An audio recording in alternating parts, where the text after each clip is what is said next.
Evet.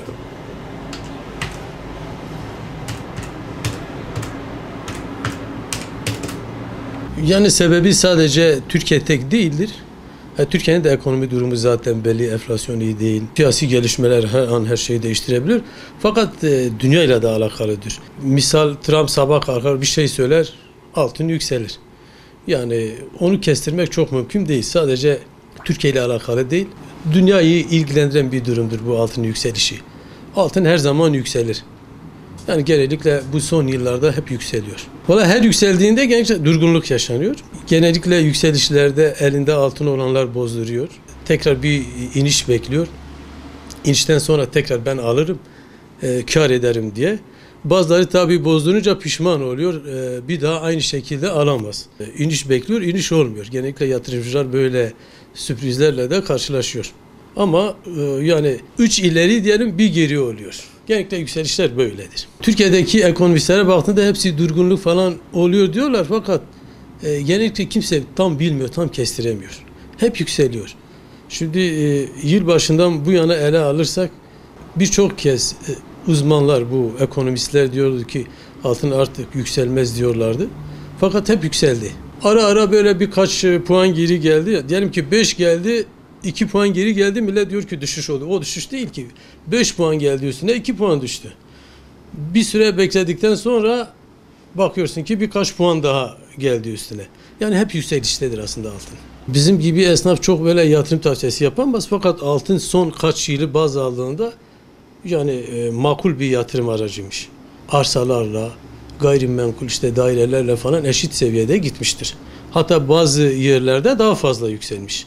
Yani Diyarbakır belki Diyarbakır'ın daireleri falan biz Diyarbakır'da olduğumuz için Diyarbakır'ı ele alırsak burada daireler, arsalar çok yükseldi. Buna rağmen altın da hemen hemen onunla kafa kafaya gitti. Fakat Türkiye genelinde sanki altın daha çok kazandırmış yatırımcıya. Altın hiç kısa süreli bir yatırım aracı değil, uzun süreli bir yatırım aracıdır. Altına parasını yatıran uzun sürede hiç kimse pişman olmamış.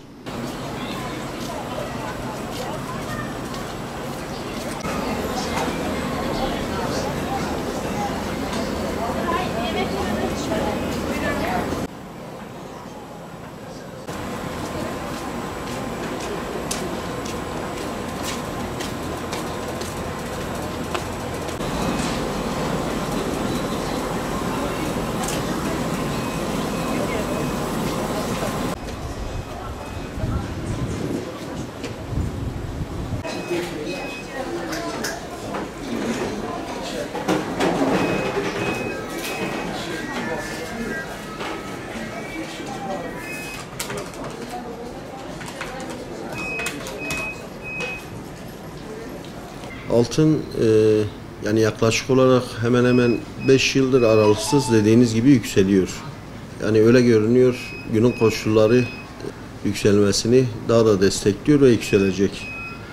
Geçen yıl bu vakitler 2-2,5 gramı, şu an 4.500 lira.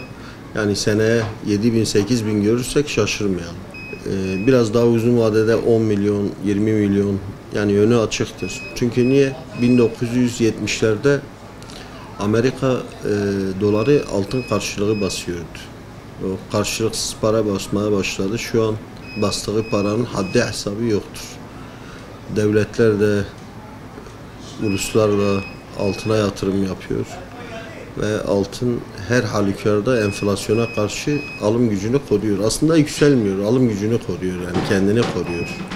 Yani sonuçta para kağıttır, hiçbir şeyi yoktur ama altın yükte hafif, pahada ağırdır. Her tarafa götürebileceğin metaldir. Yani kainat var oldukça o da vardır. Pandemiden sonra çok kağıt para basıldı. O çok kağıt para basılmasından ötürü enflasyon oluştu ve altın bu anlamda yükselişe geçti.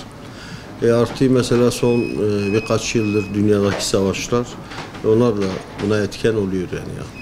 Yükselmesine neden oluyor. Yani son 5 senedir bayağı yatırımcıların rağbeti vardır. Zaten öyle olmasaydı bugün bu seviyeye gelmezdi yani. Yani altını her zaman tavsiye ediyoruz. Orta uzun vadede muhakkak ki alsınlar yani kağıt parada beklemesinler. Bak, geçen yıl bu vakitler 50 bin 60 bin dolardı kilosu, şu an 110 bin dolardır. 20 yıl öncesine gitsek 8.000 dolardı. Yani dünyadaki bütün kağıt paralar hepsi altının karşısında erimişler yani. Ve erimeye de devam edecekler. Seneye 200 bini mi görürüz, 250 bini mi görürüz? Artık onu Allah bilir ama önü açıktır. Yatırımcılarımız sürekli alsınlar. Hiç kağıt parada beklemesinler yani.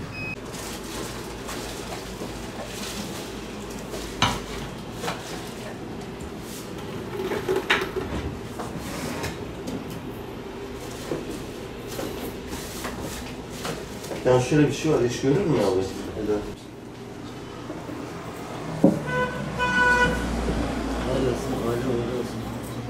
Hoş geldiniz.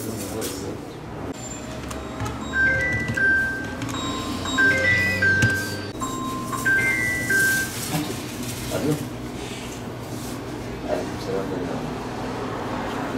Sağ olun.